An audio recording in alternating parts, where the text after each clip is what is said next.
एक बुजुर्ग है इमाम गजाली रहमतुल्लाह ताला अलैह फरमाते हैं 30 साल तक तवज्जो देना मेरी इस बात पर, 30 साल तक उनकी जमात से कभी नमाज छूटी नहीं। इतना ही नहीं, एक भी बार नमाज जमात से उन्होंने तर्क नहीं किया। 30 साल तक सिर्फ जमात नहीं, तकबीर औला भी फौत नहीं हुई थी। तकबीर औला किसको कहते हैं? इमाम जो सबसे पहली तकबीर बांधता है, उस वक्त वो हाजिर थे, वो तकबीर भी उनकी 30 साल तक छूटी नहीं थी। जमात से नमाज तो हो सकती है, पहली रकात छूट गई, दूसरी में गए तब भी उसको कहेंगे जमात से नमाज हुई। लेकिन जिस बुजुर्ग की बात मैं कर रहा हूँ, 30 साल तक उनकी पहली तकबीर इमाम के साथ छूटी नहीं थी।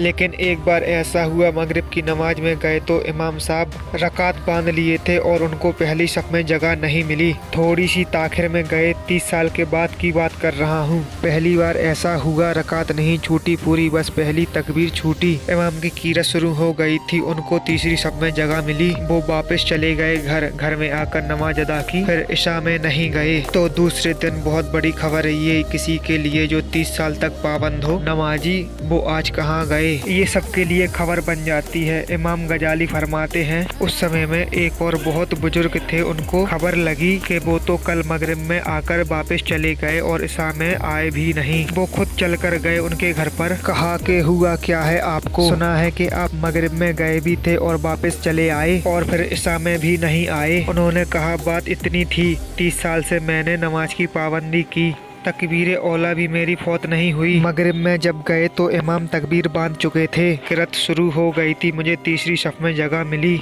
मैं वापस आ गया। कहा क्यों? कहा सारे लोग मुझे देखकर क्या कहेंगे कि 30 साल से जिसकी कभी पहली तकबीर नहीं छूटी वो आज पीछे रह गया। मुझे शर्मिंदगी हुई, मुझे शर्म आने लगी, इसलिए मैं वापस आ गया। फिर इशा में तो कहा लोग क्या बोलते, जो इतने सालों तक जो पाबंदी किया वो ऐसे कैसे पीछे हो गया। तो उस बुजुर्ग ने कहा तुम पूरे 30 साल की नमाजें वापस कजा कर, इसलिए कि तू 30 साल तक लोगों के लिए नमाज पढ़ता रहा, लोग क्या कहेंगे इसलिए नमाज पढ़ता रहा। 30 साल तक अगर ऐसी पाबंदी करोगे कि लोग क्या कहेंगे, मेरे भाई आप जो करें अल्लाह के लिए करें, ना कि लोगों के लिए, अल्लाह सब जानने वाला है।